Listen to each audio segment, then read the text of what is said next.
Hey guys, welcome back to the channel. Today's an exciting day because I'm finally doing the van tour video. The van is finally finished. This is the 5th van I've built in the last few years. And it's a 2022 Dodge ProMaster high roof, 159 wheelbase. So follow me and I'll show you what's inside. So before we get to the van build itself, I just wanted to talk about the actual van that I bought. I ordered this van custom and I got the silver color that you see on the outside and also a couple options. This is the kind of fancier infotainment system. It has wireless Apple CarPlay. It has the much bigger screen here, you can see. It has a wireless phone charging port here. And one of the other options I got is the leather wrapped steering wheel, because these vans kind of come with these like plastic feeling steering wheels. And you're going to be doing long drives in something like this, so it's always nice to hold a nice leather steering wheel. It also comes with the push button start, new for this year, and the remote keyless entry. A lot of these things probably sound like not a big deal if you have any car in the last like 10 years, like every car has this, but the ProMasters haven't had this. These are options and they weren't even available up until I think it was the 2022 model year. I could be wrong on that, but recently. It also has a lot of other features that I don't personally use, but I'm sure somebody else will appreciate. A lot of safety features like the cruise control that will follow the car in front of you and keep you at a certain distance. It has an anti-crash braking thing. It'll just hit the brakes for you if you're about to hit something. And the big thing for this year that just came out is the 9-speed transmission. Every previous year ProMaster before 2022 has had a 6-speed transmission. And if you ever try to go up like a steep hill like the Grapevine or something like that at speed, you know the van can kind of struggle a bit in accelerating, especially after the van build with all the extra weight. But with the new 9-speed transmission, it's a much quicker feeling vehicle. So with this infotainment system, it also includes really impressive like 360-degree top-down cameras, front cameras, rear cameras. So it makes parking a big van like this a lot easier. Also, I opted for the rear view mirror camera. So just to kind of show you the camera system, when you put it into reverse, it'll flip into the top-down camera. And man, this thing's so helpful. You can switch up the view, whatever you want, between all the different views here. It's the front camera. But the top-down camera is what's most helpful for me when you're trying to get in and out of tight spaces with such a big van. So when you enter here, I've got a couple switches. This is the light switch for the 4 front lights. Those rear 2 are on a switch by the bed. This bottom switch here is for the water pump, to turn the water pump on. And this switch here is an electronic valve to drain the gray water tank, which is open right now. Coming in, I've got 2 swivel seats. And this makes a nice seating area with the fold-out table.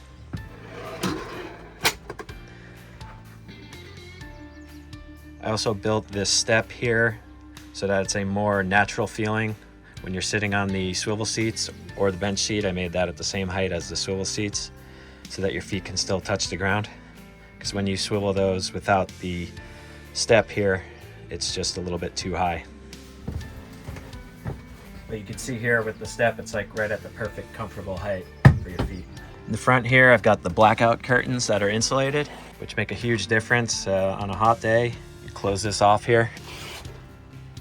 Not only do the curtains make a huge difference because of the heat that comes from the front windshield and also the cold air, but also at night, if you close this and you're inside here in like the city or something, you won't be able to see the lights on in here. None of the light can get through the curtains. So have it sealed off tightly on the edges here. So if you're kind of stealth camping in the van, keep the curtains closed.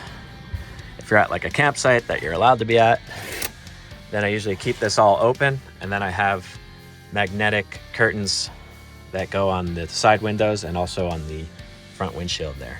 So these are black on the outside and then gray on the inside, and those have magnets that snap them on there. So if I was at a campsite where you're allowed to be parked at, This is basically the setup I would use. That way you have this whole living area here.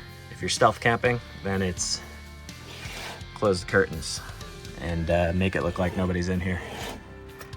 Also have a window on the sliding door here with the same curtains. They just snap right in place.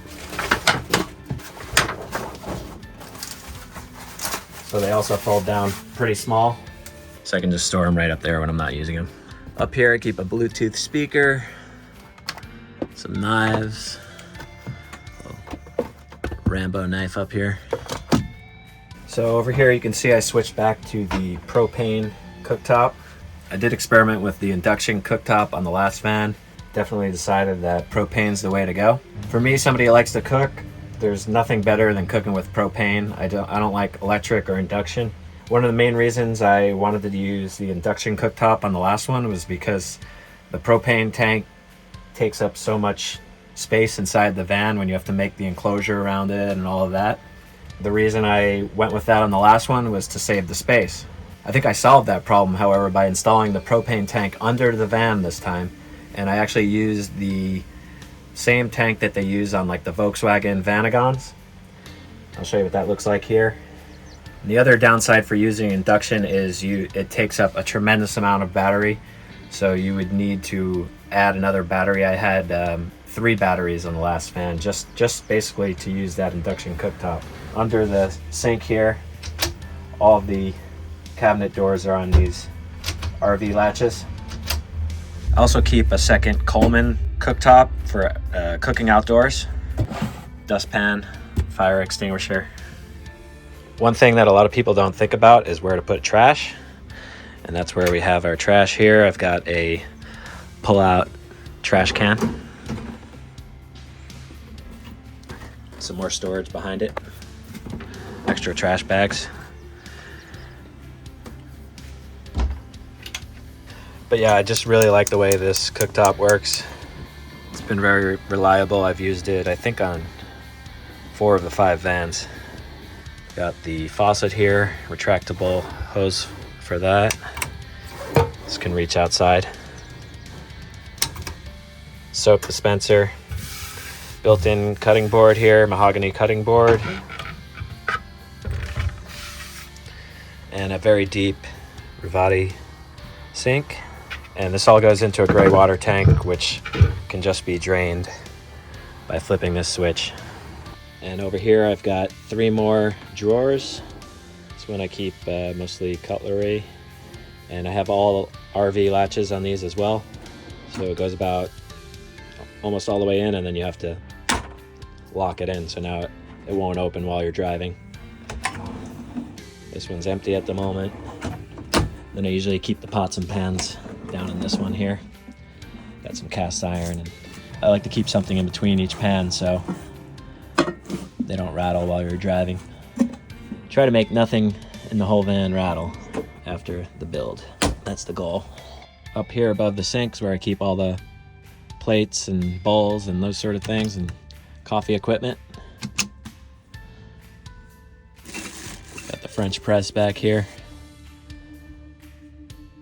Wine glass, coffee cup, some spices. And then I've got 2 more of those cabinets on this side. I think this one's pretty much empty right now. I just got a paper towel in here.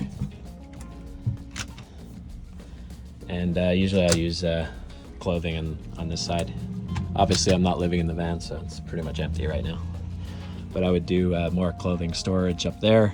Right now I just keep the window coverings and like some towels up here, some cleaning products, and the drone. Little storage shelf up here, which if you've ever built one of these vans, you know it's a difficult area to figure out how to finish. So these shelves have become like my patented way of finishing it. You can see I did it here in the back as well. Another shelf. Over on this side, I've got a really big isotherm fridge, and it also has a freezer compartment here. And you can see I did the quartz countertops with that nice square edge here, and also here above the fridge. Over on this side, I have a ratcheting paper towel holder. Just keeps it from kind of unraveling. I used to always put it on this side, but I found that when you're at a campsite with the door open, the wind would just blow it around and it would start kind of unraveling itself even without it ratcheting around. So I moved it to this side, which I think is much better. Now it usually stays in place. Up above, I've got 2 Max Air fans here, so you can have a nice cross breeze, one going in, one going out. And they're both on the remotes. This is the remote for the front fan, and this is the remote for the rear fan. Here's my Renogy battery monitor. Has a lot of great information here. This is the control for the diesel heater. And then this is the switch for just the rear 2 lights here. So throughout the van, I also have these USB outlets. These are DC outlets, so they go directly to the battery. They're not being converted, so they're more efficient. Regular old USB outlet here, and then the USB-C here. And I have these throughout. I've got one here right next to your bed, one right here, and then I also have an AC outlet working off the inverter. I'll tell you about the inverter a little later. And then I have another one over here, and another AC outlet here. Then I have obviously an AC outlet behind the TV. There's a TV included with the van, and also an Apple TV box, which you can use your phone as a hotspot to work the Apple TV box and then have Netflix and YouTube TV and all that kind of thing. And then I also have a Starlink, but that's not included with the van, so you can use the Starlink as a hotspot to have Wi-Fi. And then over on this side of the bed, this is where I keep the remotes for the TV and the Apple TV. And I thought that was a pretty cool little mount that I found that holds the Apple TV box up right there. And it's just a perfect size TV when you're laying in bed. It's not too big, it's not too small. So I specifically made this bed with a clearance of 32 inches below it so that I could fit a mountain bike underneath with a fork mounted bike rack. I didn't want to have a big intrusive step, so that I could still like store stuff through here, like surfboards. This little netting just unhooks on the clips here. I've used this on the last van as well. It's like a big rig truck step. It just folds down like that, and you could also fold it out of the way. So to get up into the bed, you just turn around backwards, put your foot on the step, and it's a lot easier to get into the bed this way. Speaking of the bed, this is a full-size mattress. It's not cut down at all. I've got the cutouts here, so I was able to fit a full-size mattress, which is I think a little over 6 feet long. So I'm 6 feet tall, and I can lay in this bed no problem. So it's really comfortable. Getting out of the bed is pretty much the same thing. Your foot just naturally finds that spot there, and you can just hop down. So in addition to this being the bench seat, it also hides the toilet, which is a composting toilet that I built myself. I haven't really seen anybody else build a toilet like this. It's a diverting composting toilet, and I have a whole video on how I made it, and it has the liquids going down into a tank on a valve here. I'll show you how it all works. So this top portion of the bench seat just pulls out like this.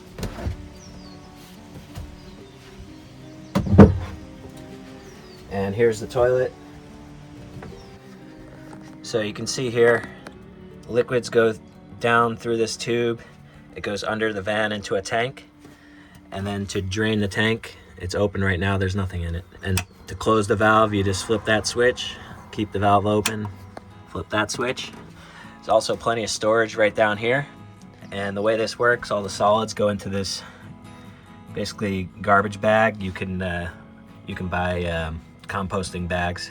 But that's the thing about composting toilets, like you're not gonna leave anything in here long enough for it to compost, so all the composting happens outside of the van. So get yourself some composting trash bags if that's important to you, or just use these and tie it up and throw it away. To empty it, this hasn't been used yet, so don't worry guys.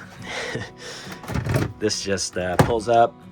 You can throw out that trash bag, put a new one in, and you can see here the valve is in the closed position so that there won't be any smells coming into the van. And then when you want to use it, you just flip this valve here and open the valve so that the liquids can go through. And then this just hooks back in place like that. The top portion just has these channels here, which lock perfectly right into here.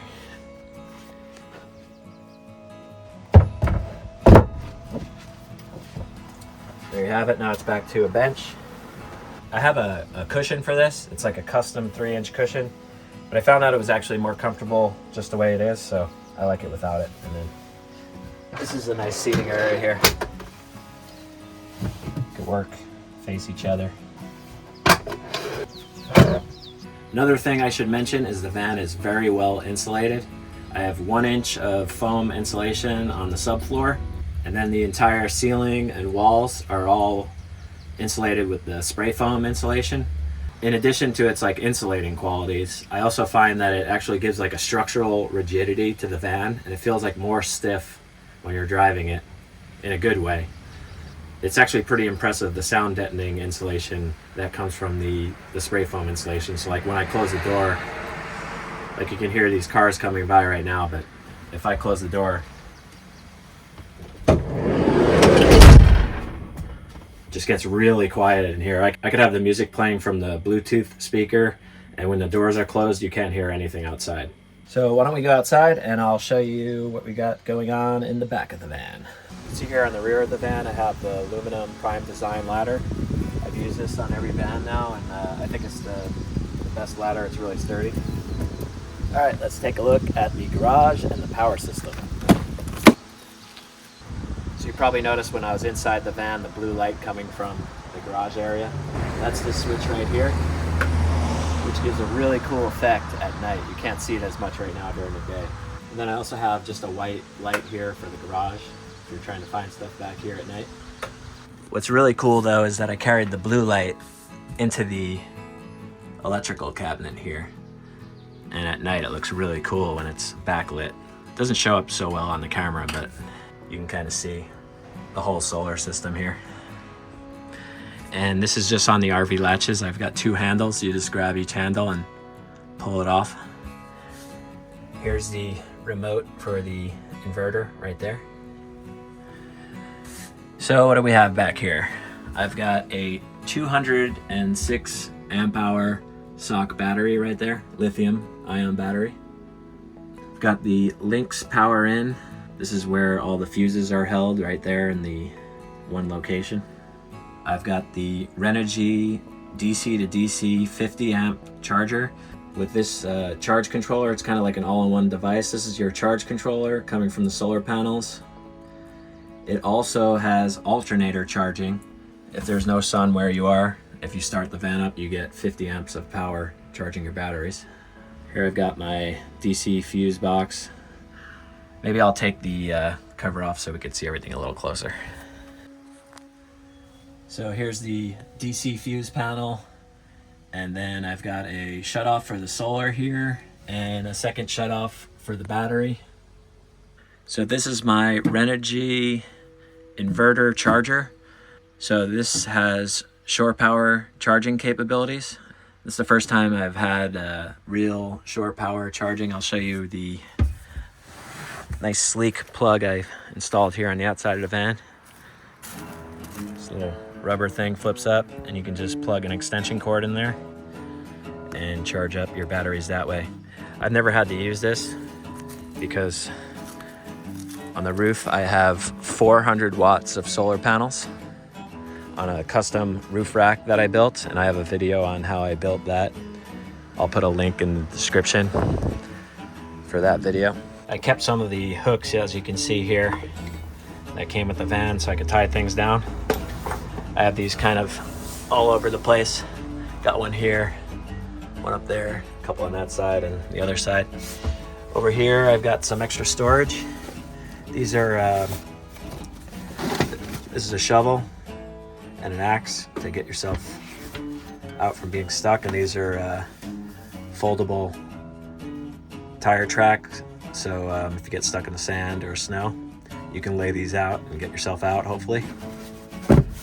But this is a nice little place to store it because it all kind of fits in here tightly where it doesn't come out once I get it wedged in the right way. Just goes in like that. Some more storage over here. And you're probably wondering with the glass case where the airflow is, because you know the battery and the inverter need air flowing to keep it cool. And I did think about that. This is all open, so you can kind of see my hand there. And then same on this side here. You can reach through there, so there's airflow coming in from both sides, so you don't have to worry about that. And then over here I've got the tank for the diesel heater, just kind of an easy place to fill it up. And this is the enclosure for the diesel heater itself. This is the intake, and then the heat comes out this side here, and you can kind of point this wherever you need it. This diesel heater has been so powerful that I basically have only used it on the lowest setting. And then, like I said, I built this bed 32 inches high so that you can fit 2 bikes under here, surfboards, whatever you want. Over here, I've got a 28-gallon wheel well freshwater tank. And this is easily filled just by unscrewing this here. It's just a gravity fill. You can put a hose right down there, and the line is angled down so it all drains right into the tank. Normally I just keep this tank between halfway and a quarter full just for the weight savings, but it does have 28 gallons capacity. If you don't have pressurized water, I also keep this funnel with me, so you can just stick this down the tube there and just dump your water down the funnel and fill up that way as well. And back here, you've probably already noticed the tankless water heater. I added this little vent here just to keep the fumes going away from the bed. This can only be used when the doors are open back here, but this is a tankless water heater outdoor shower, and this runs off the propane. You can see I have the valve here for the propane shut off. So if you were to turn this on and then turn the water on here, I have shut off switches for everything, kind of everywhere. The reason I like the tankless water heater shower is you can just take endless hot showers. You can use the whole 28 gallons if you want. Whereas if you have the electric water heater, they're usually anywhere from 3.5 to 5 gallons. And when you run out of hot water, you've got to drain your batteries and wait another half hour for the hot water to come through. With this, it's instant, doesn't use any battery power, and you can take as long as a shower as you want. This just latches in here. I've got a second latch here just for storing it. Over here, I just keep some like rubber sandals for showering and some body wash. And I have tested this thing out. I've used the van for a couple weekends, once in Santa Cruz, once in San Diego. Man, it's so nice having this outdoor shower. So what you can do is just get some magnetic curtains, shower curtains over here, attach them to each side, and then just shower this way. I usually don't bother with that. I usually just back into a spot and then just shower with, don't get too excited ladies, with a bathing suit on. Also have a hose connection here with a quick connect, and this just connects in here like that. And then you have your regular garden hose attachments here. So when you're ready to use it, you just push the button here, and you can hear as soon as the water starts running, the propane tank will ignite itself, and it's already hot.